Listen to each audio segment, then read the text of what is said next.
before I begin, I'd just like to say that the opinions that I'm about to espouse don't necessarily represent the opinions of the organizations that I represent. However, I think that there are lots of parallels, and I think that that's important to discuss when we're talking about issues like this. So, without any further ado, I'll begin. Imagine that you're on your way to dinner, and it's a special dinner, so you've dressed for the occasion. You're going to an expensive restaurant, you have an expensive suit on, and you bought a new pair of shoes. As you're walking, you see a young child failing in a pool of water nearby. Without intervention, the child will surely drown. Even though helping the child involves a non-negligible cost to you, you'll probably be late for dinner, you might have to cancel your dinner date, you'll probably dirty your clothes, you might not ever be able to wear them again. Almost all people will say that there is something deeply wrong with ignoring the child and walking past and going on your way. Nonetheless, this is what we do every single day. When we buy bottled water, expensive clothes, expensive cars, and luxuries that we don't need or could do without, in a world where 18 million people die each year from preventable poverty-related causes. That's 27,000 people a day. About 1 billion people are living in less than $1.25 every single day, and that's adjusted for purchasing power. The amount of injustice that's been inflicted on the world means that buying these unnecessary items and not donating the equivalent sums towards charity is deeply wrong, and that's what we're going to be arguing in our case. So how much should people be obligated to give? We understand that a significant portion of one's wealth could mean different things to different people. However, we know one thing for certain, it's more than we're giving at the moment. However, in principle, we're willing to defend giving away absolutely all of your disposable income, so that is all of the money that you have above and beyond making your basic needs. We're probably more likely to look at a realistic amount, about 50% of your disposable income, perhaps some less than that. To what should you give away your money? We think that a variety of causes that most affect the world's poor is where you should donate towards with your charitable efforts. So that might be towards the Against Malaria Foundation that provides bed nets to people that are suffering in areas with high instances of malaria, that might be donating to cataract removal operations in very poor countries, or might be giving towards Give Directly so that poor people can get money directly and use it to help themselves. In my argument, I'm going to be showing why we have a responsibility to donate our income to charity. So the responsibility stems from the fact that we believe that there is no moral difference between actively doing something yourself and failing to stop something from happening or allowing it to happen. So let's sort of illustrate this using a thought experiment. Imagine that a murderer goes into somebody's house with every intention of murdering the person who occupies that house. After searching through the house, they find them in the bathroom. In the bathroom, they hit their head and they're lying face down in the bath, and they're going to drown unless the murderer picks them up out of the water such that they don't drown. We generally think that if the murderer walks away, they are as responsible as if they were to have walked into the bathroom, hit their head, and put them into the water themselves. The reason here is that it comes at a very low cost to the person to help the person who is drowning. And if they choose not to, it must mean some neglect or some reason as to why they're not helping those people. How is this the same in the case of charity? Well, we'll make the argument as follows. Suffering and death from lack of food, shelter, and medical care are bad. If it is in your power to prevent something from happening without sacrificing something nearly as important, it is wrong not to do so. By donating to charity, you can prevent such suffering and death without sacrificing something nearly as important. Therefore, you ought to donate to charity. We all sort of accept that preventable death and suffering is intrinsically wrong, and therefore our motivations should be towards ending it. But is it really in our power to prevent such death and suffering? One might say that it might be the cases where we have a very immediate concern, like someone's drowning near us or among us. But what about people that are very far away that we might not even know about? And this objection doesn't necessarily work in the modern world. With the internet, it's very easy for you to log on to Give Well or Give Directly, put in your credit card or your debit card, and send a donation to someone who's in need of your donation. And in fact, it's incredibly easy to do so, especially considering the amount that we have available to give. A lot of our money is spent on worthless items that we don't necessarily need and that we don't use. For example, almost 30% of America's wardrobe hasn't been worn in the past 6 months. Secondly, they say, well, we might be able to give towards charitable organizations, but there's a chance that our donations will be misused or malappropriated. And that's why we advocate for giving towards effective and respected, evaluated charities. So that might be, for example, like the Against Malaria Foundation, which is shown to be effective with the money that they use. We understand that there might be some administrative costs that your donation might go towards. For example, you might have to pay the salaries of people who work for these organizations. However, these administrative costs are necessary if we are to have the good to be done anyway. But we're going to argue that even if it's the case that only a small portion of your donation actually makes it towards poverty alleviation efforts, it does a great deal. Rough estimates suggest that it costs about $200 to $2,000 to save a life, or $30 to $50 to significantly change a life for the better. That means that any sort of contribution that we make can contribute towards this goal. This could be towards providing arsenic filters that allow arsenic to be removed from water, making drinking water available and safe. It can be towards providing malaria nets, which is shown to be incredibly effective and save lives. It could be towards things that radically improve someone's life, like the removal of cataracts or obstetric fistulas, or deworming programs in schools. To spend money on unnecessary luxuries like jewelry, designer clothes, expensive cars, is to say that these things are not only worth more than a human life, but sometimes 100 to 200 times as valuable as a human life. If you have any semblance or idea of human life being equal, you'll immediately see why this is morally wrong. Thank you very much.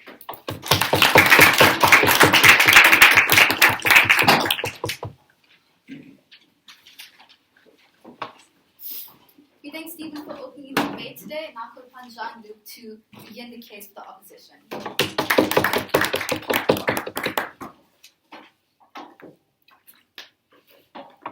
Let me just preface the speech by saying that charity is something that we all want to do, that we all aspire to do. We always concern it to be something that is good, that is generous, that we can praise people for. For this debate, I would like you to put aside those intuitions and focus on actually what charity is doing for the people on the ground. We're going to be showing you 2 points of concern. Firstly, we're going to be analyzing essentially whether the analysis of effectiveness is correct, and analyzing essentially what good are these charities doing, and therefore, do we have a moral obligation in the case in which they do good, or in the case in which they don't, does that moral obligation still stand? Secondly, we're going to be showing that even if it is true, what they are saying, that these charities are effective and they do relieve poverty, is it really reasonable to expect us to act in such a saintly way, in such a way that we have to sacrifice our hard-earned money? Okay, firstly, I'm going to be analyzing this idea of whether these charities are effective. I think that in the case in which they aren't effective, the moral obligation falls away. And the argument I'm going to be presenting today is going to be one that is counterintuitive.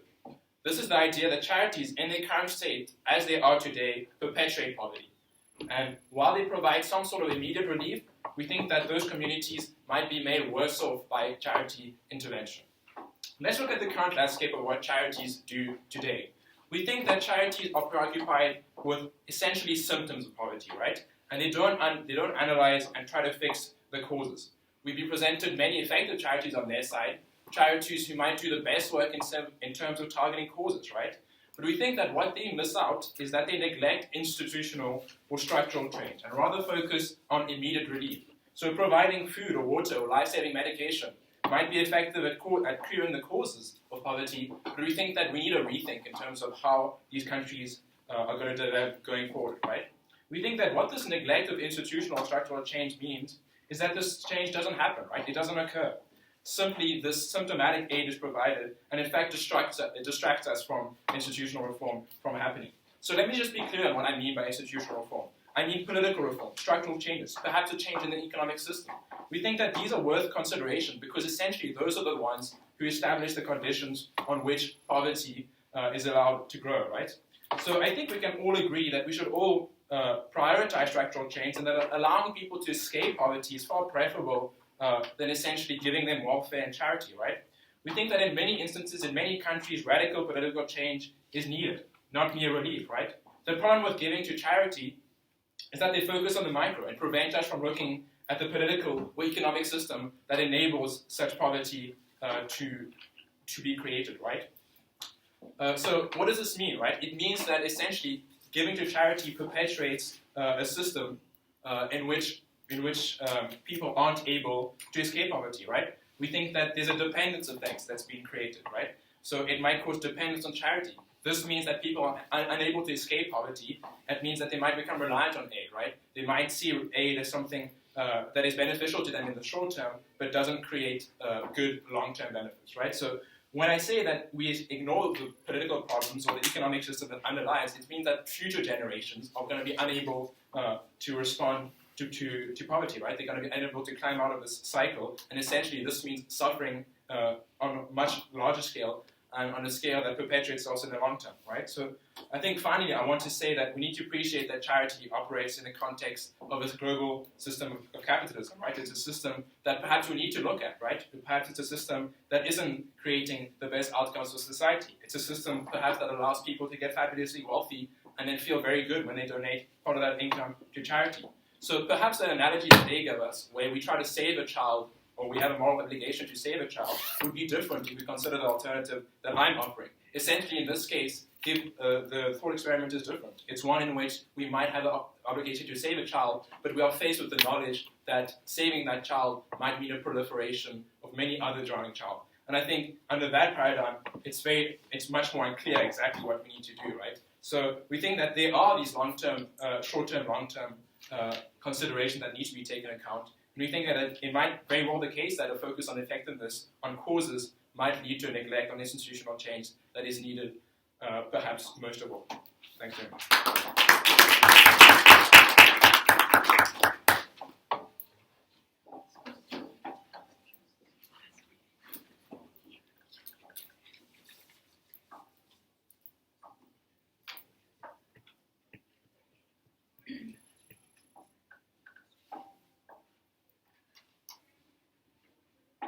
We thank John Luke and now call upon Michaela to continue the side of the proposition.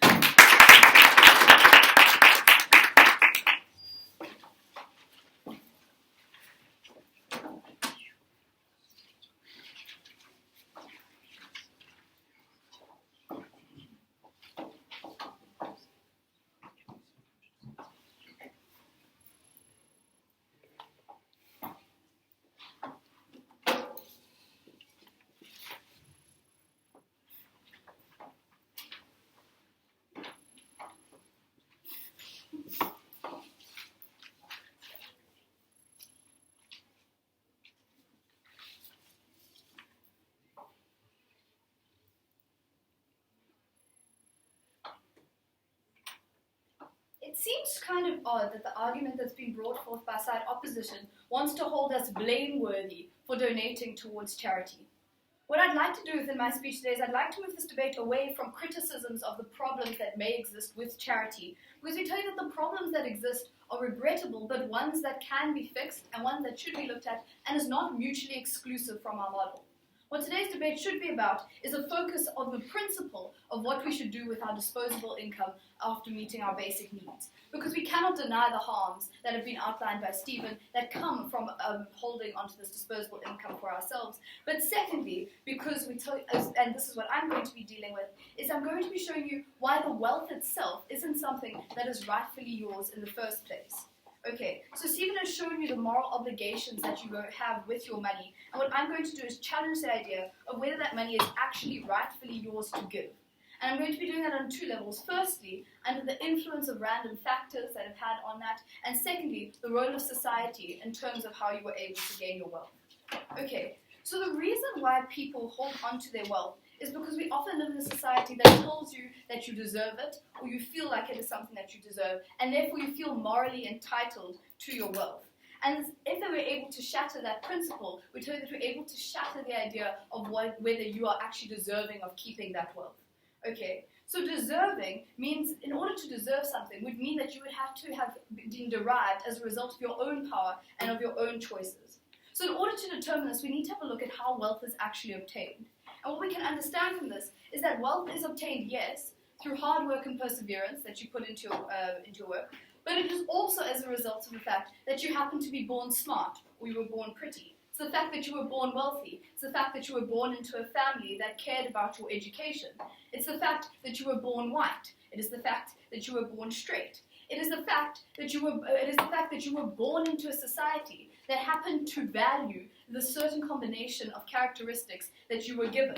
And you tell you that this is something that has definitely impacted the ability that you are able to succeed and that you are able to obtain wealth in the first place. So and for each of us, it would play a factor to a different extent. And it's not just in the conventional wealthy white male kind of way. We all have a degree of random preference that would have played a part in us being able to obtain wealth in some way. And these characteristics are things that were ascribed to us randomly. They were something that we had zero control over, and therefore we cannot take responsibility for the benefits. We cannot claim to be entitled to the benefits that have come as a result of it. In addition to this, when dealing with economic issues in particular, we're often profiting off of oppressive structures in the first place. So especially when we're living in South Africa, where we have the systematic disenfranchisement of certain groups within society that have resulted in you being able to do the things that you are and being prefaced the way that you are. Particularly when we're dealing with where those disenfranchised groups are now often economically trapped through no fault of their own. So what to tell you is that this sort of benefit that you've been able to derive out of a system you had no control over is something that is unfair in many facets of life, but particularly economically. Because we tell you that it is something that economically has the greatest impact on your life and your ability to live your life. And then secondly, for the preferences that you are facing as a result of this bundle is something that is exceptionally polar. It is going to be beneficial or it is going to be harmful to you, rather than in other instances of life, something like finding love. And that is why I tell you that it is something that matters over and above whether this random allotment of characteristics was your fault or not. So it is something that has to be taken into account. But assuming that we do live in a perfect society and that you were deserving of everything that you have, we tell you that it is still not your right to view your wealth as something that is yours entirely. And that is because the role that society has played in your acquisition of wealth. A large portion of how you were able to obtain wealth comes from the fact that you lived in a society with functional infrastructure, that you had a level of political stability, that you had teachers who were willing to teach you, or that you had a road to be able to get into school, that you had research that other people did that you were able to incorporate into your own from people who also benefited off of this. The progression of wealth and the acquiring of wealth by individuals is something that necessarily comes from within a community, and you therefore do have a level of obligation to give back to that community, particularly when we're dealing with a situation where a lot of people who live in that society under extreme poverty, as what we're talking about you donate your money to, are often in that situation for the same level of randomness that you were able to be in, that we were able to be in the other one. And over and above that, we tell you that holding on to that wealth is something that would only go forward to perpetuate that inequality. Because when you are able to hold on to that wealth, you create a system where other individuals, particularly your descendants, are able to have greater wealth, and you're perpetuating this inequality. So not only is the money not yours to rightfully give in the first place, it is also imperative that you give it back to the society that allowed you to reach that place, particularly those who've been disenfranchised through no fault of their own. Thank you.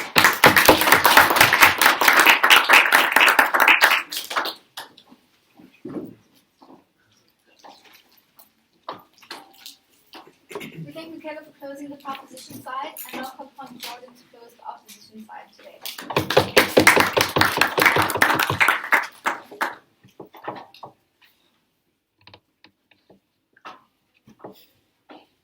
Okay, so Jean-Luc's already presented you with an argument for why we think charities aren't particularly effective. I don't think it's good enough to respond to that simply by saying that's not mutually exclusive and we can make charities better, because I think the vast majority of people who donate to charity aren't thinking about it in an effective altruism sort of way. They're giving to the already set up charities like the Salvation Army, which systematically excludes LGBT people from those whom it gives charity to. And I think that this debate doesn't occur in a vacuum, and these are the kinds of considerations we all consider. But my speech is going to act independently to that and suggest that even if these charities were incredibly effective at alleviating poverty, we don't think that expecting people to give this much of themselves, this much of their capital, is understandable or is legitimate, and why we don't think people have this kind of obligation. Two things to get out the way first, though. I think that the argument that your wealth isn't yours, which I will deal with in a little bit, is a pretty hefty burden. It seems to be an argument against most, if not all, kinds of ownership. And we'd ask then why the proposition are fine with people choosing the charities they give to and not with a system that's far more paternalistic. But secondly, I think we as the opposition are fine with instances of, for example, state redistribution of wealth. So instances in like post-apartheid South Africa where the state chooses to redistribute wealth more equitably. We think the state has very different sort of obligations and rationales it should use than private individual citizens, which is where this debate occurs. So why don't we have obligations to this extent? Firstly, I'd like to point out that life is pretty bad, right? Like there's existential dread, there's loneliness, people around you might die. Like these are all things that make life, even when you're financially well off, not the greatest thing to live in. So what we'd say is that it's a bit unfair to expect people to just be utility robots, to expect people to be these receptacles of utility that try and create as much good in the world as possible. I think it's interesting that the proposition says we should always prevent suffering when it exists, and any suffering that you do not do anything to stop, you are in effect responsible for, because I want you to just stop for a moment and think about how draining it would be as a human to have to constantly try and stop suffering throughout the world, which is like rife, right? Like the world is an incredibly large amount of suffering. Like, this is a bit uncharitable, right? Because the proposition did say, or allude to the fact that they would draw a line somewhere, right? And that after a certain point, like, you can't be expected to give up everything of yourself. I mean, that seems fair. Like, just the act of existing is using resources other people could use. So the logical conclusion to always trying to limit suffering would probably be to off yourself. But we ask the question then, where do the proposition draw the line? What we would say is that expecting what this motion even expects of you is incredibly draining. We say that even though you would be meeting your basic needs, what kind of stuff aren't you going to have? Well, you might not be able to pay for higher quality medical care for yourself. You might not be able to send your children to the best kind of schools. We think that the general occasional extra is what makes life worth living. What stops it being just an incredibly mechanical process of meeting your needs like hunger and safety and doing that for several decades and then dying. Like, that's not the kind of life that we think is worth living, and certainly not the life we should be striving for. And ironically, I don't think it's the life that charitable organizations are trying to create for those whom they help with their charity. So we think also you can still consume ethically under a system where you're not giving this much to charity. We think you can still, for example, buy products that have been sourced more ethically. You can still not harm people directly. And actually, we think it's a lot easier to consume ethically when you're not living a bare-bones lifestyle that's just meeting your basic needs. Often, being able to spend a little bit more money on products means you can choose products that are sourced a bit more ethically, for example. And we think this is a kind of thing that might actually create a lot more goodness and something the proposition excludes with their mechanism. Two more brief things, and here I'm going to talk about where the cause of the obligation comes from. Because what we get from the proposition is that this obligation comes through you being somewhat responsible for the suffering that's been caused. And they give us a lot of thought experiments on this. Firstly, we'd say that we don't think you're responsible for the directness of the cause. We don't think that you buying products wherever you live is as directly causing suffering somewhere across the world in the same way that you're not going to help the child drowning within your visibility is as direct, right? We think that's a different example. Oftentimes, the harm will occur if you exist or not. The murderer example, that person's going to die in the bathtub regardless of whether the murderer entered their house in the first place. We think that Michaela's randomness example here works against her. When this is all incredibly random, where you end up being born, we think it's incredibly indirect to hold you responsible for the random situations of other people on Earth. Finally, we think that it's incredibly difficult not to exist within the power structures such as capitalism that exist in the world. We think that expecting people to go off and become Buddhist monks is an incredibly high burden to place on them. For that reason, we think it's fair to suggest that there's an element of coercion that exists in your existence in one that, if we go by the proposition's analysis, harms others through your acting in that existence. And we think at the point at which you're being coerced into potentially causing harm on others, we can't hold you as responsible for that harm you cause. For these reasons, very proud to oppose. Okay.